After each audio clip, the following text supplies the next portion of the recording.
ulang tahun Kota Cimahi yang ke-24. Cimahi semakin dewasa dan semakin kencang dalam pembangunannya karena didukung oleh Bapak Gubernur Jawa Barat. Dan beliau untuk mensupport Kota Cimahi, mudah-mudahan Cimahi ke depan sinergis dengan provinsi selaku kota penyangga provinsi. Alhamdulillah paripurna dihadiri oleh Pak Gubernur. Ini saya ucapkan terima kasih Pak Gubernur bahwa support dari Pak Gubernur untuk Kota Cimahi. Cimahi ini kota yang diapit oleh kabupaten besar, Kabupaten Bandung, Kota Bandung, Kabupaten Bandung Barat. Dia berada di tengah dan terhimpit. Untuk itu ada beberapa variabel yang saya pikir dari dukung saya juga memang wali kotanya aja cerdas dan wakil wali kotanya juga kompak. Yang pertama adalah infrastruktur jalan harus dipastikan kualitas jalannya beda karena ini kota. Yang kedua adalah sanitasi lingkungan. Kita harus perhatikan kota yang semakin penduduknya besar, orangnya bertumpuk, itu sanitasinya buruk, itu kalau penyakit itu bisa menjadi dengan cepat menyebar. Ini yang harus menjadi fokus. Yang ketiga adalah pengelolaan sampah, dan kita berbicara untuk mengembangkan pengelolaan sampah mandiri setiap kelurahan, setiap kecamatan, sehingga tidak perlu lagi ada diangkut keluar. Nah, ini menjadi rumusan. Yang berikutnya adalah penyelesaian kemacetan. Selain penataan infrastruktur jalan, juga kita ke depan harus mulai mengarah pada tidak semua menggunakan transportasi pribadi. Harus membangun ekosistem transformasi publik yang terkoneksi antara Kota Cimahi, Kota Bandung, Kabupaten Bandung, kemudian Kabupaten Bandung Barat, dan Kabupaten Sumedang. Ini yang harus terkoneksi dengan baik, dan mungkin itu akan berjalan mulai 2026-2027.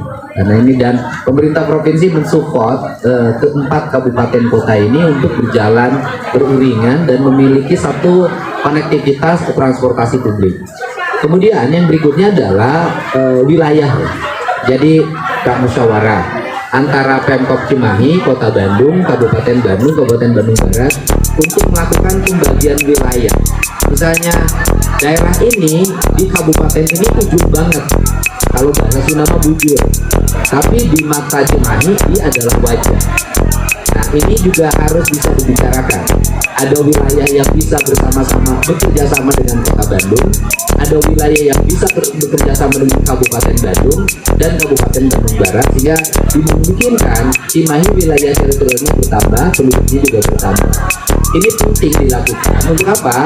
Agar daerah-daerah yang tidak terkelola dengan baik karena fiskal daerahnya memiliki keterbatasan itu bisa digarap oleh kota yang paling dekat. Toh sama-sama Jawa Barat, nggak ada problem itu. Nah, seluruh rangkaian itu nanti terencana, tertata, dan terkelola. Kemudian yang berikutnya adalah menyelesaikan berbagai problem lingkungan, premanisme, kenakalan remaja. Kan ini juga bagian wali kotanya harus sampai ke setiap rumah, ke setiap gang, dan kemudian terkoneksi dengan baik sehingga nanti lahir anak-anak yang cerdas. Kenapa?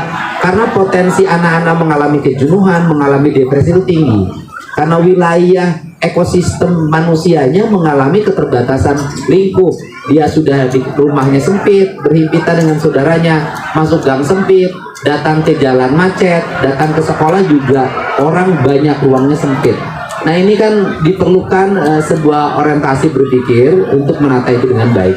Dan yang paling penting di Cimahi ini ada satu hal juga, di balik bahwa dia sebagai kota urban, Cimahi juga memiliki desa atau kampung yang memiliki masih basis culture, yaitu Cirende, yaitu sebuah kampung yang konsumsi masyarakatnya sampai hari ini masih singkong, mempertahankan tradisi Sunda, dan itu menjadi tempat relaksasi yang harus tertata.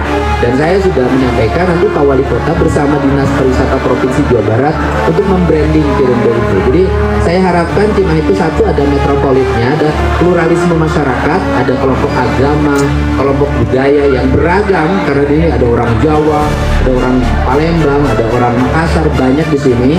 Itu juga tercermin dalam wilayah daerahnya, tetapi juga ada kampung tradisi tempat orang relaksasi. Nah, ini yang harus dibangun. Ini bagaimana mengurus kampung menata kota ini desainnya. Dan yang paling utama adalah sebuah kota hanya akan dinilai oleh satu saja, oleh orang besar, adalah bersih.